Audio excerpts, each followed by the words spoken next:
कोइली पूर्त विभाग बरुआ सेक्शन अधीन प्रथमा खंडी सडंबा ठारू बरी अरुआळ पर्यंत ब्राह्मणी नदीबंध रास्ता को संप्रसारण पिचु करा जाउछि।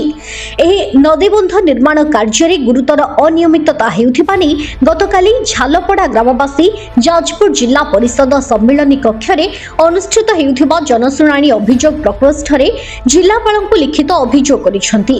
अभियोग अनुसार नदीबंध सुदृढ़ीकरण पाई रास्ता उभय पार्श्व रे खोली माटी पकाई 5 फुट पर्यंत चौड़ा करिबा WBM पकाई रोलिंग और पानी सिंचन परे टाइम कोड सह दुईटी स्तर रे पिचु ढालिबा प्रावधान रहिछि।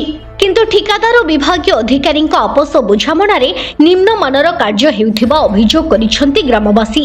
एही रास्ता द्वारा शताधिक लोक यातायात करुथबा बेले अणओसारिया रास्ता पाई दुर्घटना वृद्धि पाइछि। बन्या समय नदीबंध रे बारंबार घाई सृष्टि हेबारु ग्रामवासी असुविधार सम्मुखीन हेउछंती। अभियोग नहीं आसुनी जिलापाल ऑफिस आमर जो नदीबंध काम होउची निम्नमान काम होउची माटी पड़ूना डस्ट गुंड छिची दौरान गोटे गाड़ी ऑटो गोटे गला बेलू आ गोटे ऑटो कटिबा रास्ता ना सेठी बारंबार एक्सीडेंट घटुची।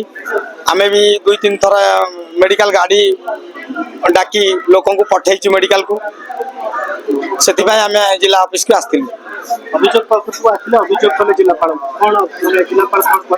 जिलापाल कहले कि विभाग को जनाऊँ विभाग वाला देखिए जाए तदारक करेंगे कमटा समय किसी सेमती कहले नहीं समय किसी कहले नहीं तनखी करने को ऑफिसर कर्तृपक्ष को पठेबी।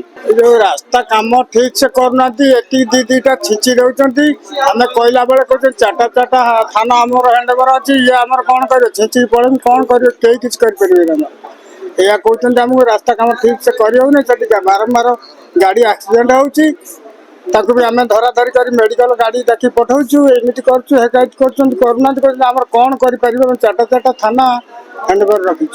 तो जिलापाल अभियोग शुणी होता जिलापाल देखा कले कहले आम मान स्टाफ पठे बुझाणा करमति किसी कहले नहीं।